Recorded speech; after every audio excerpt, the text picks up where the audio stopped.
Essa imagem é interessante porque Vou arrumar aqui. a gente tenta, de uma forma gráfica, né, compreender como funciona. Então precisamos de uma necessidade de visualizar. Então, ali no centro é o quê? É a Ilha do Paraíso. E existe um universo central estático e eterno. Ou seja, esse universo é chamado de Avona e ele não está preso no espaço e no tempo. Então entenda o seguinte, em volta desse universo se manifestam então 7 superuniversos, tudo é 7. E cada um dos universos ele tem, por exemplo, uma combinação entre Pai, Filho e Espírito responsável por aquele universo. O nosso universo, por exemplo, é o universo do Filho Criador, que é o sétimo superuniverso de Orvonton. No caso, então, você vê uma ilha central, onde está a presença do Pai Eterno, está a presença do Pai Universal, junto com 8 bilhões de mundos perfeitos. Em volta daqueles mundos perfeitos, é esse universo chamado Avona. Existem 7 superuniversos que circundam no sentido anti-horário, e cada um desses superuniversos, eles têm 1 trilhão de mundos. Então compreenda comigo aqui. Nossa Senhora. Cada um dos superuniversos comportam 1 trilhão de mundos, ou seja, 1 trilhão de planetas. Tudo bem? Uhum. Então você for fazer um cálculo matemático então simples, existem 7 trilhões de mundos. Isso aí. Existem 7 trilhões de mundos no universo mestre. Quando eu falo universo mestre, é todo o universo habitado, que é representado por aquela imagem. E como você vê ali no final, nós estamos no último universo, que é o 7º, de Orvonton, e nós estamos na ponta, na periferia de Orvonton, e Urantia está ali. Né? Então dá pra gente entender que existe uma organização. Fora, agora você pode mudar de imagem. Rapidinho, só para entender uma coisa então. Ali isso que a gente está vendo não é o universo em si, são o universo dos universos. Exatamente. Então, é porque a gente está acostumado a ver essas imagens, assim, uma galáxia, por exemplo. É bem diferente. Não é um sistema planetário, qualquer coisa do tipo, mas ali. É muito então, maior. cada caixinha ali verde, que é aquela coisa mais brilhante, então aquilo ali seria um universo inteiro. É um super universo inteiro. Um super universo inteiro. Então, cada espiral que está em volta daquela elíptica ali, que é o universo central de Avona, é um super universo e tem 1 trilhão de mundos ali dentro. Eu tenho uma outra imagem para facilitar a compreensão, que ajuda a compreender um pouco mais. Se você consegue aumentar um pouco mais? Aquela anterior. Não, aquela anterior. Tá. Só para ficar mais fácil de compreender, tá? Tá bom. No centro ali, imagina uma flor, tá? Uhum. Então no centro é o Avona e a Ilha do Paraíso. Este lugar físico e espiritual, ele não está no tempo e no espaço. Isso significa que ele é eterno. Tudo bem? Fora disso, está tudo que é evolucionário. Por exemplo, está preso ao tempo e espaço. Nós estamos presos ao tempo e espaço e nós estamos dentro de um superuniverso daquele. Existem 7. E o que é o que está em volta ali? O que está em volta é o espaço externo. O espaço externo são galáxias em formação, universos em formação, estruturas em formações que não são habitadas. E a maioria das coisas que nós vemos no céu está ligada a esse espaço externo. Por isso que muitas vezes nós estamos olhando para o nada, o nada entre aspas, que são conjuntos de galáxias, estrelas de aglomerados e de nebulosas, etc. Mas que a maior parte das coisas que a gente vê não tem vida. Porque nós estamos bloqueados pelo centro da Via Láctea. O centro da Via Láctea, ele é o centro do universo de Orvonton. Então, eu estou falando aí de uma extensão de 200 mil a 300 mil anos-luz. Falando fisicamente falando. Né? Mas pode passar para a próxima para ficar mais claro. Então ali, tu tem uma outra visão que é a mesma representação, porém, dá para entender melhor como está funcionando isso aí. Então no centro, o universo de Avona, os 7 superuniversos em volta e o espaço externo, que é infinito, né? Vamos dizer assim, infinito para nossa compreensão, mas ele sim tem uma finitude. É tão grande que nós não conseguimos compreender. Aquele objeto do centro ali, o livro fala que ele não é compreensível para as mentes humanas. A dimensão dele, de tão grande que ele é, colossal. Nós por que nós não enxergamos? Porque existem ali em volta, são objetos escuros. Né? Da mesma forma que tem um buraco negro escuro, nós não conseguimos enxergar a luz do universo central de Avona, e também porque nós somos muito distantes de lá. Nós estamos fisicamente muito distantes de lá. A gente estaria em qual espiral ali nessa 7? Nós estamos na 7ª, que é aquela azulzinha que está ali. Essa aí. Tá. Entre a roxa e a rosa. Nós estaríamos ali na 7ª, na representação no caso, que é o universo de Nebadon, o universo de Orvonton.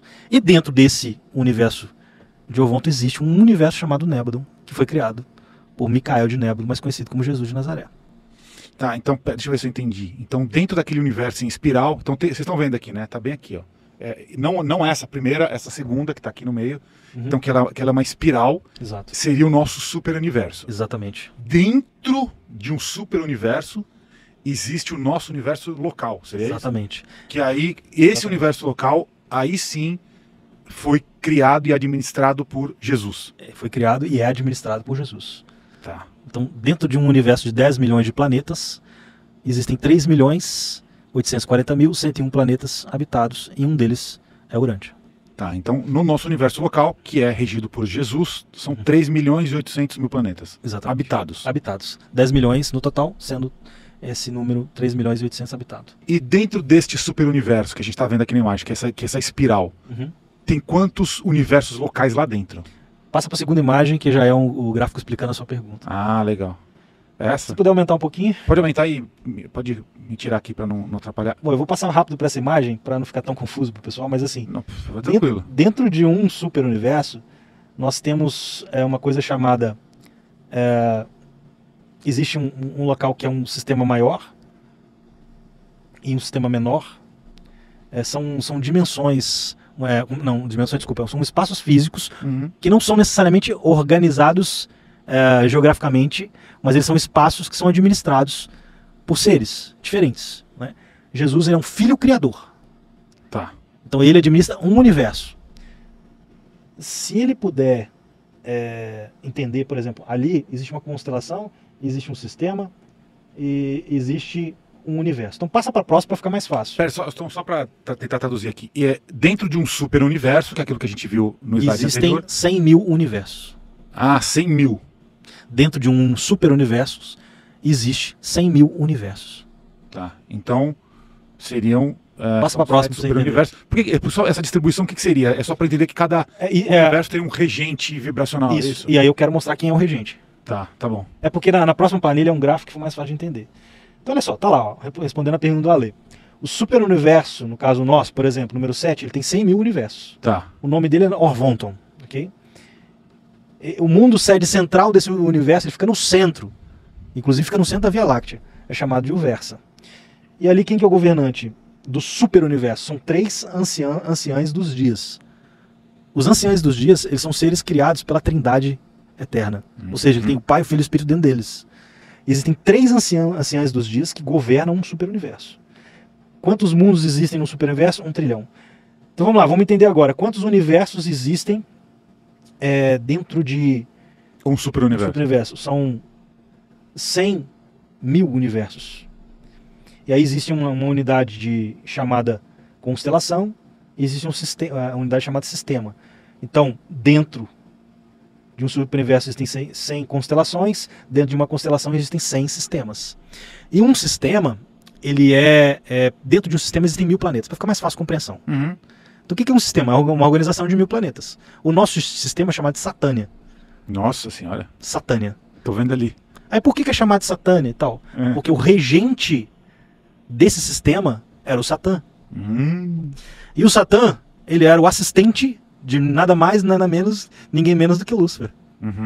E o que acontece com isso? Bom, Lúcifer impactou e influenciou Satã, que influenciou Caligacha a se juntar à rebelião. Então, de 1000 planetas, no caso, 619 planetas habitados, Urântia é um dos planetas que entrou na rebelião. Eu fico pensando assim, cara, você imagina se nós não tivéssemos entrado na rebelião? Quer dizer, se Caligacha não tivesse aceitado, nós estaríamos mais de 1 milhão de anos à frente. Pelo menos 500 mil anos nós estaríamos evoluídos. E aí eu vou voltar no tempo, por exemplo, na época do Éden, a tecnologia do Éden, há 38 mil anos atrás. Daquela época, eu acho que precisaria de uns 5 mil anos para a gente chegar na tecnologia atual. Então nós estamos ainda muito atrasados, até tecnologicamente falando. Nesse sentido, essa é a minha percepção. Então, você tem toda uma estrutura ali. Salvington é o planeta sede do nosso universo local, onde está a presença de Jesus. Ele não está lá o tempo inteiro, porque ele tem as missões dele no planeta. E quando ele não está lá, quem está lá? Gabriel. Gabriel, ele é o administrador pleno do universo local. Existe uma organização lógica, existe toda uma estrutura, né? Então, é interessante observar como tudo isso não é do acaso. Tudo tem uma organização, né?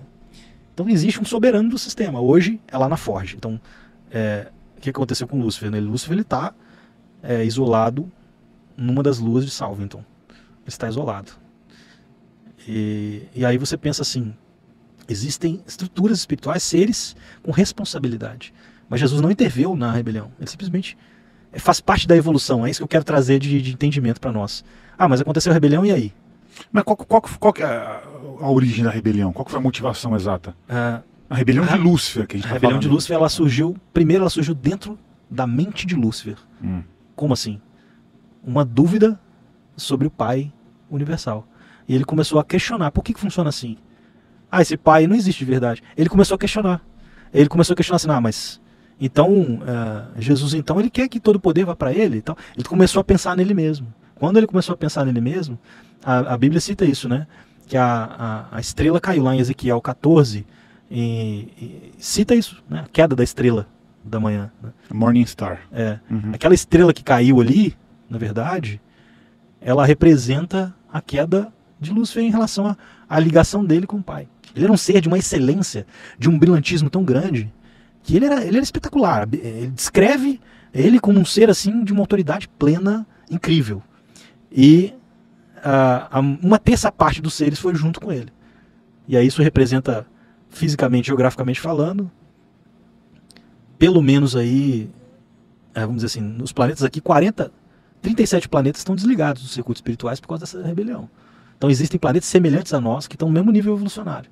Sem o príncipe planetário inicial, teve que trocar, né? Hoje, quem é o príncipe planetário hoje? Bom, hoje é o mesmo Melquisedeque que veio há 5.000 anos atrás. Esse Melquisedeque, chamado Maquiventa Melquisedeque, é o que é o príncipe planetário do nosso planeta. Ele é o vice-regente. Quem é o regente? É o próprio Jesus.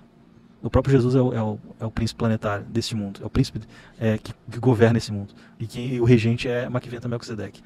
Aí tu pensa assim, cara, existe uma explicação para tudo. Existe uma organização lógica de todas as coisas que existem. E a pessoa fala, mas eu quero saber das coisas espirituais. Existe uma organização física em primeiro lugar. A gente tem que entender que nós somos físicos. Depois você vai entender que existe uma organização moroncial e uma organização espiritual, que é outro nível muito mais elevado. Para você chegar no espiritual, você vai ter que andar muito. Então primeiro tu vai para o moroncial, que vamos dizer assim, um semi.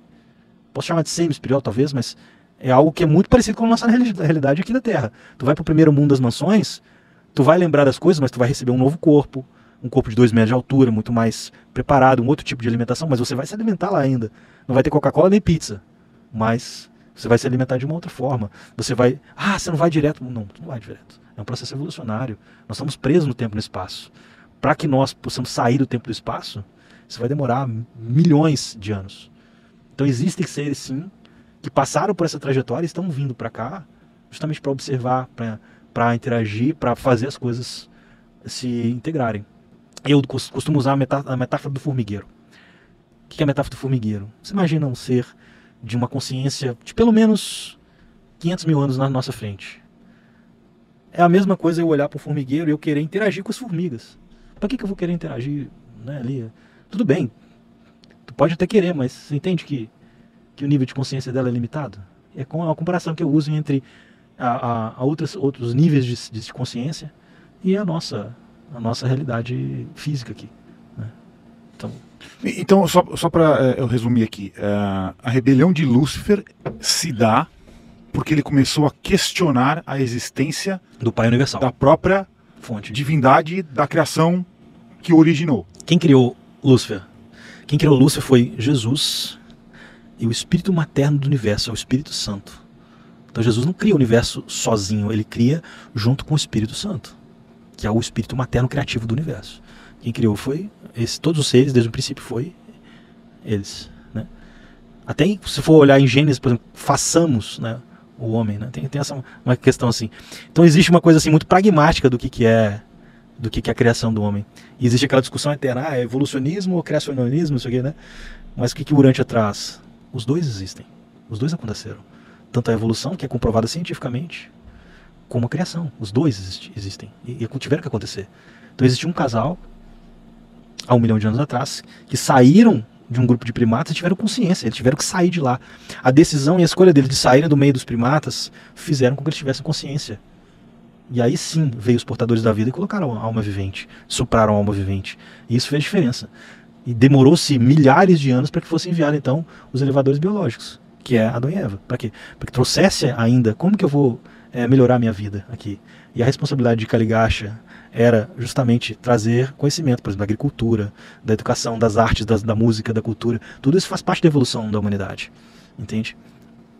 E aí você pode correlacionar isso com várias histórias e com várias interpretações, como os Anunnaki, a Confederação Intergaláctica.